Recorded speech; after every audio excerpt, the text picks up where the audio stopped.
Coach Mo. Hey, it's Coach Mo. Hey, it's Coach Mo. Knowing what you want to accomplish professionally is just the beginning. I'm Coach Mo, and this podcast is for young professionals and emerging leaders who want to lead, achieve, and succeed at work. You've got executive ambitions and the drive to get there. Join me for perspective, insights, and thought-provoking questions that only you can answer. Today's episode starts now. Tuesdays with Coach Mo. When you hear someone mention the work of an executive coach, what thoughts come to mind? You may be thinking that it's someone whose job it is to support an executive or high potential in achieving their full potential in the workplace. Yet, something I have found to be true in my 10 plus years of coaching high achieving professionals is that in most cases, the focus of our time together often extends into matters related to their personal life. Matters related to health, finances, spirituality, or possibly even relationships. And those relationships may be with a significant other, family member, or friend.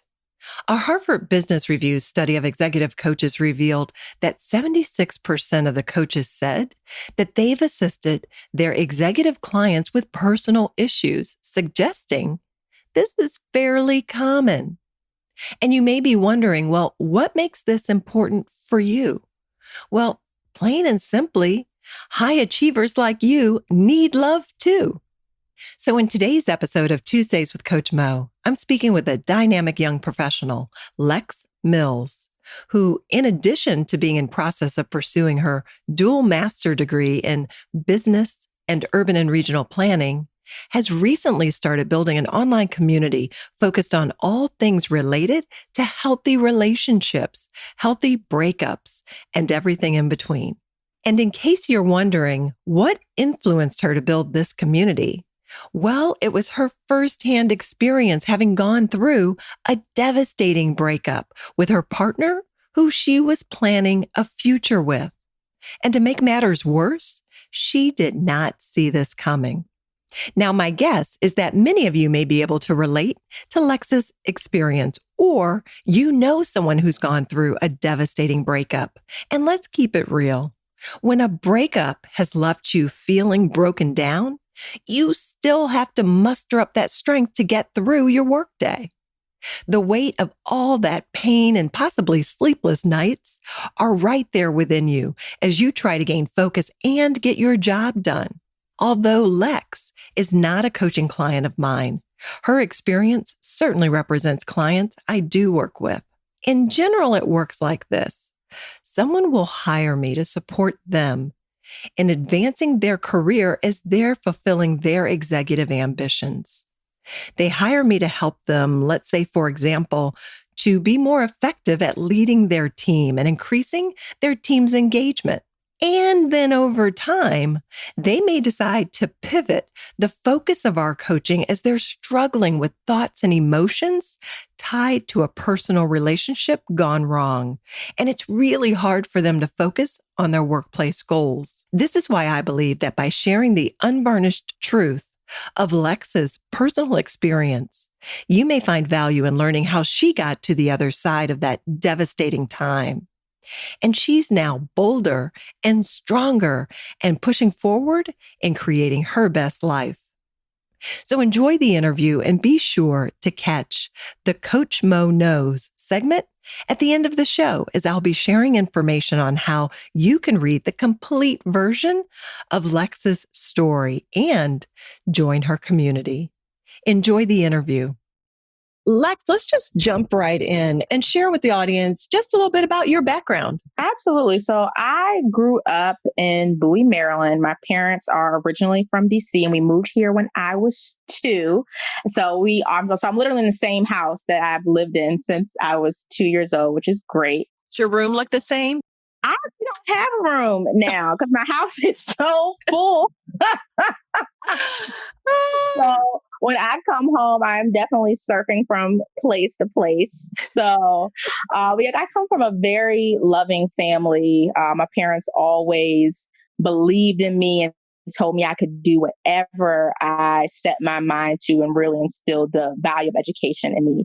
And for those who are not familiar with Bowie, it's in Prince George's County, which is very diverse and also a heavily Black county. So a great place to grow up where I definitely saw Black excellence and grew up in a middle class community where I just, really felt like I could do what I wanted to do. And my parents definitely did not grow up that way. So I've always felt very thankful for what they were able to do to make sure that I had opportunities that they did not growing up. So that was something that really influenced me and my drive to work hard. With that drive, what were your expectations? Where were you headed, springboarding out of high school? Knowing that my childhood looked so different from what my parents' childhood looked like when they were growing up in DC, always felt that I had a responsibility to serve. I wanted to go into public service and earned a full tuition scholarship for public service program at the University of Maryland, Baltimore County. While I was there, did very well, ended up graduating magna cum laude, did several fellowships. I did a public policy fellowship at Princeton. And then immediately after I graduated college, did a Fulbright in Malaysia teaching English. Awesome. And what prompted that teaching English abroad? So I knew that I always wanted to travel. So like my family never really had money to go abroad. Thankfully we went to Disney World every year, which was wonderful, but I never got to see the world. And I was always curious about other cultures. So that's what motivated that move. And it was definitely an amazing opportunity. And so here you are focused on public service and you're doing the work of public service. And somewhere along the line, you enter into a relationship, because our listeners know that that's the essence of our time together today, is your tremendous work around Rebel Well. And I'm excited for us to get to that point. But before doing that, so here you've set your sights in public service. You're going to share with us kind of the depths and the experience of your relationship that impacted you deeply. But before him, what was your experience or outlook on relationships at that point? One thing that's important to note is that I entered into this very serious relationship when I was 23, and this relationship ended up lasting for 5 years. But before that, I had never been in a serious relationship whatsoever. I had, 3 boyfriends in high school who I dated for all of a month. So definitely I don't count those. And then I went on to college where I casually dated a number of folks, and out of those, there were maybe 2 people that I felt I was willing to commit to. I took relationships very seriously. And most of the guys that I had interacted with up to that point were not serious whatsoever. And I never tried to force them to be. So that was what my relationship and dating experience looked like up until I was 23, when I decided I was really ready for something serious and felt like I had found this guy that I wanted to commit to, that was really worth, trying this serious thing out with. How did you know this relationship was meaning something different? Mm-hmm. So from the very start of our relationship, we were dating with the intent to marry. That was always the vision. Literally from the night that I asked him to be my boyfriend, he asked if I could see myself marrying him, and I absolutely did. And even when he and I were just friends for the 3 years before we started dating, I always had this thought about him that he was the kind of guy that you marry. He is brilliant, generous, funny, very respectful of women and trustworthy, all these really great qualities. And he was also a serious monogamous dater, which I had not seen before. Mm-hmm. And so all of this, really made him different to me. And I was ready to commit at this time. And so what this, relationship meant for me was that, I definitely thought of it as what would be my first and last relationship. This relationship grew me more than anything else I have experienced in my life to this point. And along with teaching elementary school, it is absolutely the hardest thing I have ever done. So to sum it up, that relationship was definitely a growing up. It was a beautiful struggle in learning who I am as a partner. How do I share my life with someone? Who am I and who do I want to be? And what were your answers to those questions? Oh my goodness. So I really don't think I even have answers to those questions right now. And we may get into this later about, how that relationship will impact me going forward. But it's going to be a while before I'm ready to get back into another relationship because I feel like I have so much reflection to do to answer those questions. And now that I'm single for the first time in 5 years, and have all of this time to invest in myself, I'm discovering all of these new things about myself that I really love. And I'm just getting to be me in a very unabashed way that I wasn't able to do while I was in a relationship.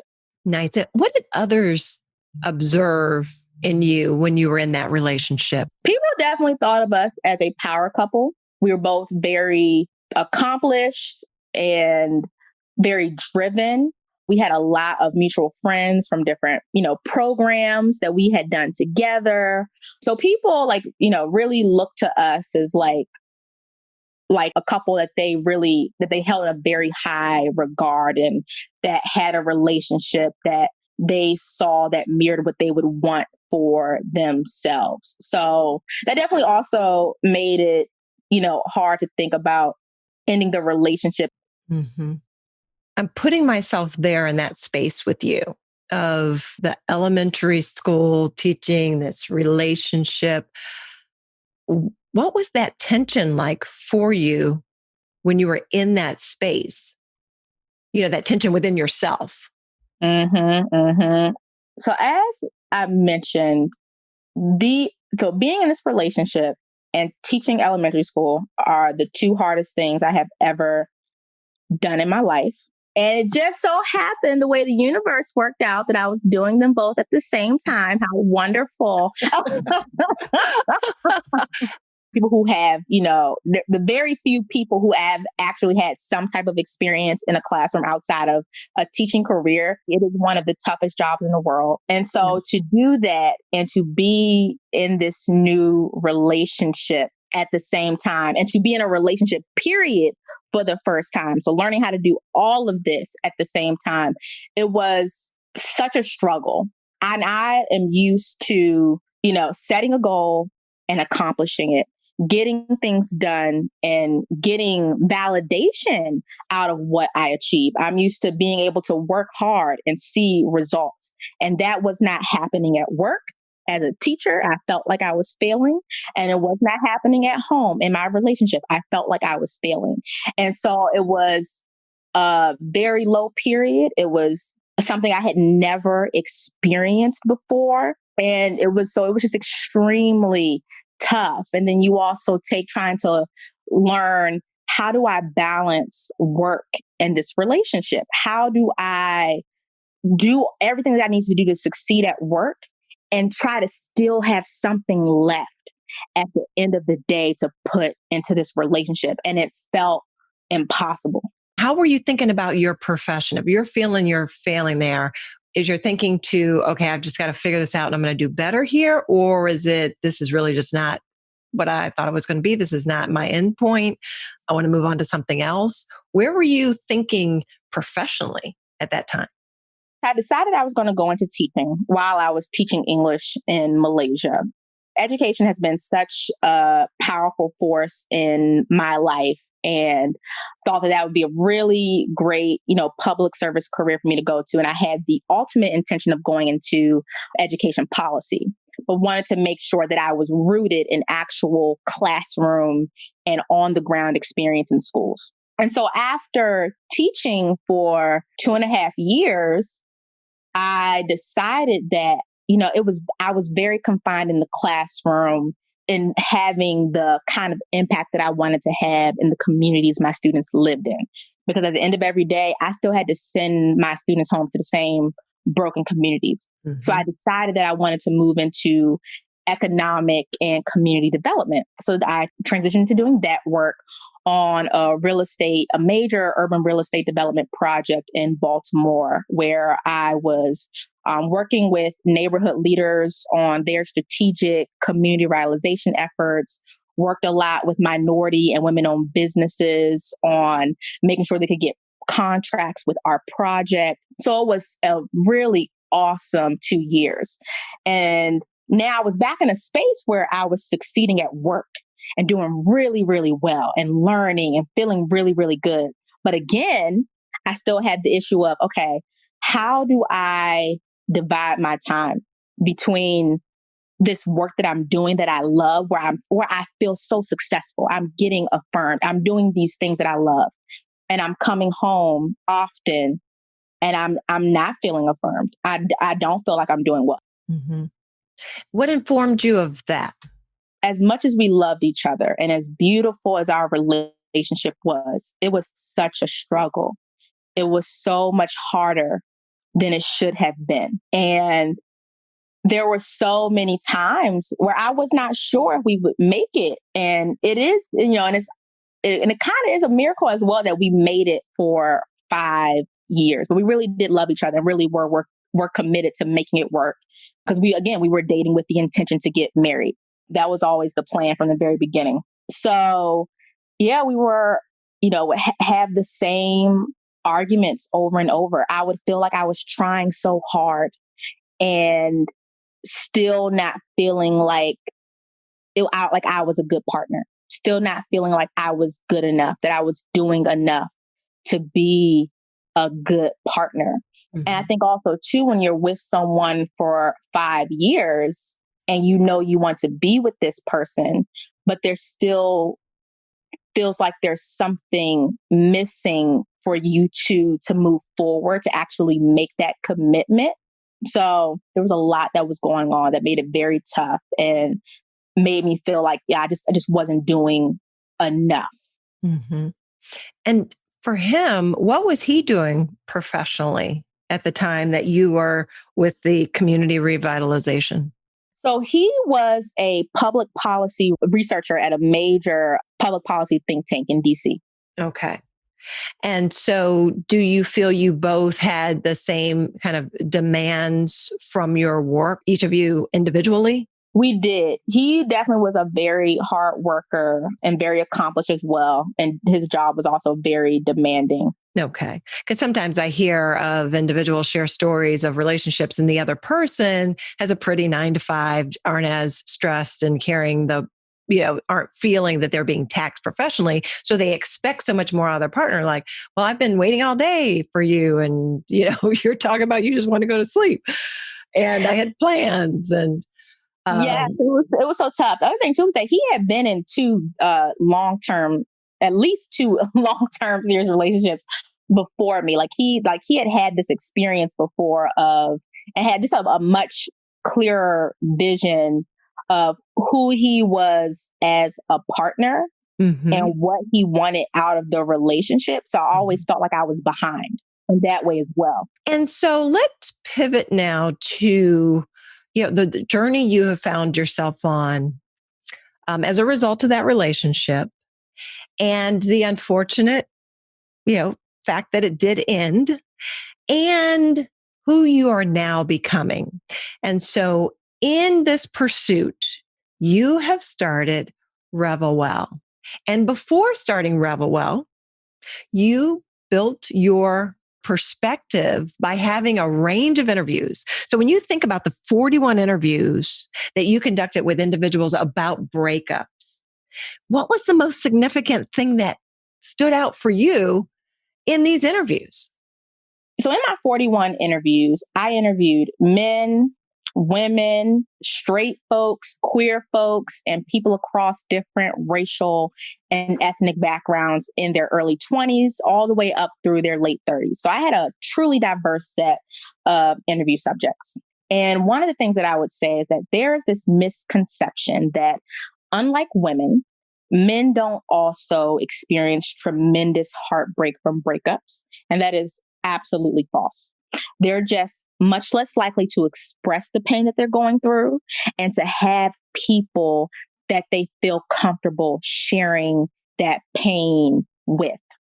Additionally, one of the hardest parts of a breakup that people expressed repeatedly was the grief of losing a very close friend. And on a separate but related note, more people than you would think wish they were still friends with their ex. And the last big trend that I'll add here is people ignoring red flags early on that signaled that this was not the right partner for them. And people feeling like they had stayed in relationships that didn't work longer than they should have. Okay. And what are some of those flags? One of them is trying to change someone or allowing yourself to be changed to fit the relationship and the other person. That came up several times. It's like when I asked people, okay, what did you learn from this? I heard you can't change a person. And so and I think one of the roots of that too is really having a very clear sense of who you are and what you want, what you're willing to negotiate on, and what are your absolute non-negotiables. And a lot of people, they learn those things through relationships, but don't necessarily realize when they've reached an impasse with someone. Like, yes, you love this person, but there are some fundamental differences that you can't get over that are going to keep you from being able to make this relationship ultimately successful. That whole notion around change is really rather significant. And whether or not we recognize it as such, because we want to wish they'd change and be a certain way. They wish we change and be a certain way. And at the end of the day, we're all humans. We're all growing from the lens with which we see the world. And you hit the nail on the head. Yeah, there is no changing of some other person. They have to want to change. So thinking along the lines of, wow, how do people do that? What are some techniques from just your experience or what you heard? What do you think people should do to replace that desire to change someone? What should they do instead? I think there's this quote that I really love that I posted on the Rebel Instagram recently. And it was something like, wait for the one, but do not wait for someone to be the one. Ooh. And I think that is a very succinct way of answering that question. If you know there are some things happening with this person that go against your like core values and your core vision for what you want for yourself, for your relationship, and for your life, you honestly just have to make the very difficult choice to walk away. How has this relationship experience kind of shaped your views and that which you will bring to future relationships? Looking back on my relationship, I didn't realize the ways in which I had lost myself. And trying to be what I thought was a good partner to him, I limited the space for me to really show up as my best self. I was trying so hard, and also being afraid to say certain things or make mistakes. And so that restricted me, that limited me. And now, because I am single and I'm not trying to be something for someone else, there is this newfound sense of really beautiful freedom that I am experiencing right now, where I feel like I am the most myself that I have ever been, especially after coming through that relationship, because I grew so much and I learned so much about myself during that relationship. And now that I'm out of it, I have all of this space now to really think about, okay, who am I? Who do I want to be? That was really hard to do when I was also trying to figure out who am I in this relationship at the same time. Mm-hmm. So that is definitely going to shape what my next relationship looks like, just because I'm just a much better, happier, more confident version of myself. Mm-hmm. Where I'm going to be so much more clear on what I want and what works for me, what kind of partner I want, what kind of relationship I want, and how I can co-create that with that person, and not feeling so inadequate. Mm-hmm. I won't have to experience that. Yes, I will, all relationships are work, and you will make mistakes because people are complicated, but I'm not going to have this overwhelming sense of not being enough. And as I mentioned earlier, it is definitely going to be a while before I, get back into a relationship, before I'm ready to do that, because I do still have so much more reflecting to do. And I want to have a crystal clear vision of what I want my relationship to look like. And until I know what that is, I'm not going to be entering into a relationship. And that's not to say that I am rigid and I'm going to have all these boxes that need to be checked. That's not the case at all. But I believe in having clarity and acting with intention so that I can make choices that are right for me and be honest with the people that I'm interacting with about what I'm looking for, so I don't waste either of our time. Well, and you pouring your happier, confident, more clarified self into Revelwell, we are all benefiting because you're taking us along on this journey. And so as you're pouring yourself into this blog, how did that come about for you? So I had just started business school. So I am a dual degree MBA, Masters of Urban Regional Planning student at the great University of Michigan. Go Blue. Go Blue. Yes. And we applied to grad school at the same time, and both got into our top choice programs. And so, but we're in two completely different states. And so I'm in my first quarter of business school, and it's a week before my 28th birthday, and he broke up with me. And that was very, very tough to deal with. Like, on the one hand, it was absolutely the right decision. And I knew that then. And when people read the blog, they'll get into all the story of this. But of course, being with someone for 5 years who I had planned on spending my life with, that's a lot to deal with. And I'm, now in this, I've moved my life across the country. My life looks completely different right now. And it's also going to look very different than what I thought it was going to be now that I'm no longer with this person. And going through that breakup and reflecting on it and really, being so grateful for who I have become for, going through it. I wanted to, build this online platform to support people who in their relationship struggles and who were going through breakups as well. And so that's what started me on this journey to interview these 41 people about their breakups. I learned so much, and I'm so excited to share it with the world. As you're pouring yourself into, your discovery now, what's your purpose for blogging? So when I was going through the struggles of my relationship, I wanted so badly to have other people to talk to who were also struggling in their relationships. We all post happy couple pictures on social media, but as a community, I felt that we weren't really talking about what was real. We weren't talking about what our challenges were and how we could do better. I wanted that. I needed that. So I decided to create the community that I wish that I had all those years. I wanted a place where we could be honest, about the mistakes that we've made and will make and what we're learning. So inspired by my own breakup experience, I wanted to create an online platform centered on love, relationships, and breakups. And the point of all of this is that I'm striving to build an engaging community in which we are able to have more honest and courageous dialogues about the real struggles that we all go through, how we can all do better and support and learn from one another along the way.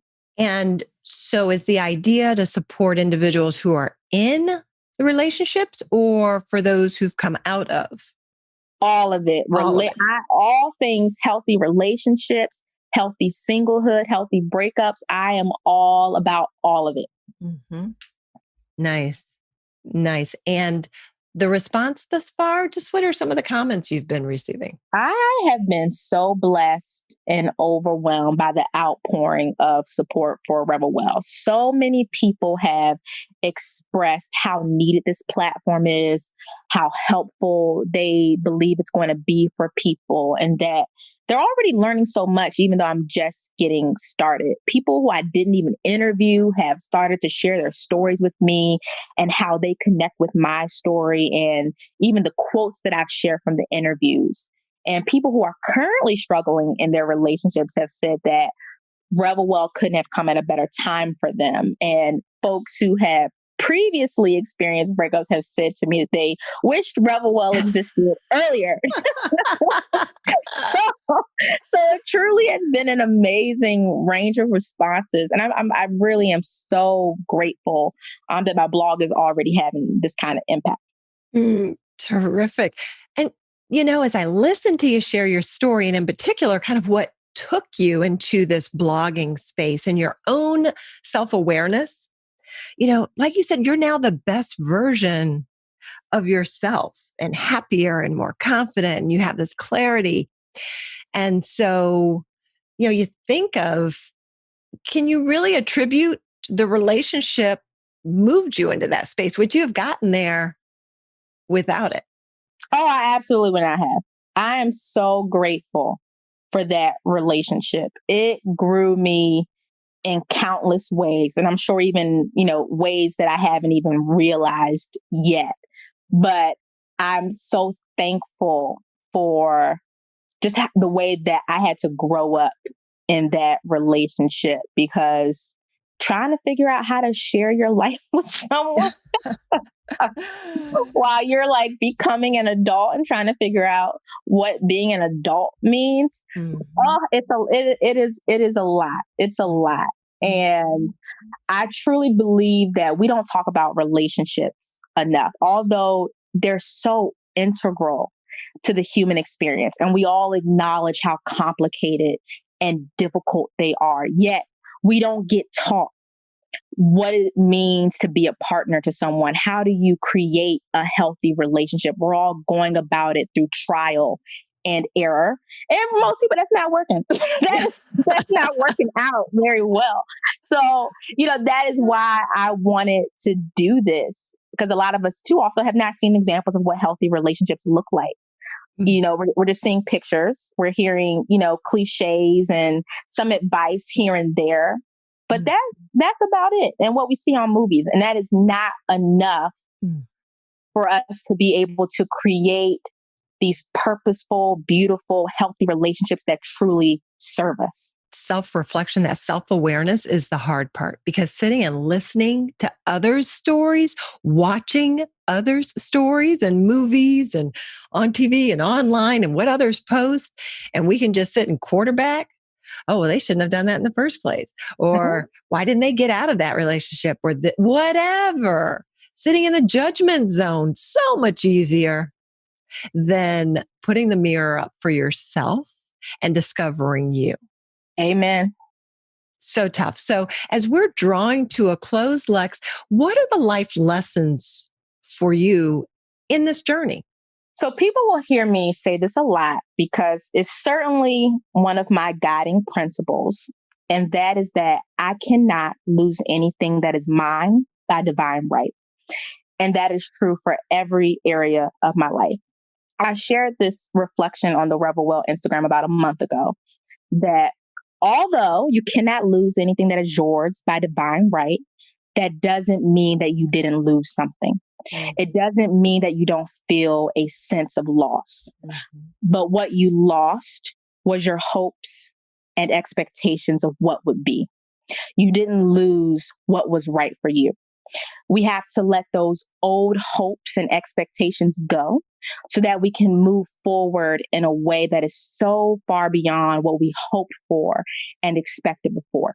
You can both mourn your loss and be happy and grateful for all that lies ahead of you because it is so far greater than what is behind you. Mm-hmm. And that's what I take away from this experience. Mm-hmm. And one thing I often remind folks is, it may not be for right now, whatever was going on in the relationship. If it is, as you mentioned, a sense of loss, that hope, those expectations are now gone. And who's to say that it may not come back around, but at some other time? Mm-hmm.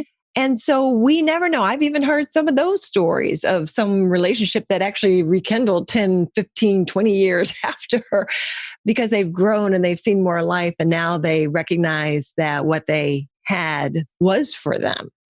And so you never know what life will present.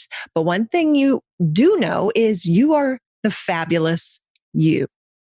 However you are comprised, your thoughts, your ideas, your experiences, each one of us is unique in that regard. And so discovering the beauty of you makes you better for your best self, as well as that you give for others. And so good for you. And I really applaud what you're doing to open this portal of conversation and pouring your truth into Revel Well and allowing all of us to journey along with you and you being there to support all of us. So thank you. Lex, what final thoughts, comments do you want to share? One, I just want to thank you so much for inviting me to be on your podcast. I think the world of you and what you're doing to help folks achieve what they want to, not only in their careers, but their lives, because all of that is intertwined. So I think it's so awesome that you are spreading the message of how, our lives aren't divided into these buckets, and who we are in our relationships and our personal lives absolutely impacts how we show up at work. So one, thank you for that. I'm just happy to be able to reiterate that message and to invite people to be a part of this journey of us being more vulnerable and more honest about what our shared struggles are so that we can learn from one another and support one another through it. Because none of us are on an island and we do need one another. And so for that, I thank you. I thank you for your very thoughtful and kind words, Lex, and for all that you do. And I'll be sure to be providing in the show notes for today's episode how everyone can get in touch and stay in touch with you. Thanks so much for being with us today. As you listen to Lex's story, what resonated most with you? Hey, DM me on Instagram at Tuesdays with Coach Mo. Now for Coach Mo Knows, a tip, a coaching question, and a bit of inspiration. My tip this week is to connect with Lex Mills, either on Instagram at RevelWell or at her site, revelwell.live. I'll be sure to include links to her sites on the show notes for today's episode that can be found on my website at tuesdayswithcoachmo.com. And now for a coaching question. Holding a picture of one person that you have a relationship with that you really want the path of that relationship to change, hold a picture of that person in your mind and ask yourself this: what is one thing you wish that other person would do differently? What difference will that possibly make for you? And finally, what then will you do differently? And my inspiration this week comes from Iyanla Vanzant. And she said, when you stand and share your story in an empowering way, your story will heal you and your story will heal somebody else. Make it a great day. That's a wrap for this episode of Tuesdays with Coach Mo. Showing up here tells me you're willing to invest in yourself and your career. Get additional resources at tuesdayswithcoachmo.com. Please subscribe and leave a review. I'd love to get your feedback. Till next time, this is Coach Mo signing off. Tuesdays with Coach Mo.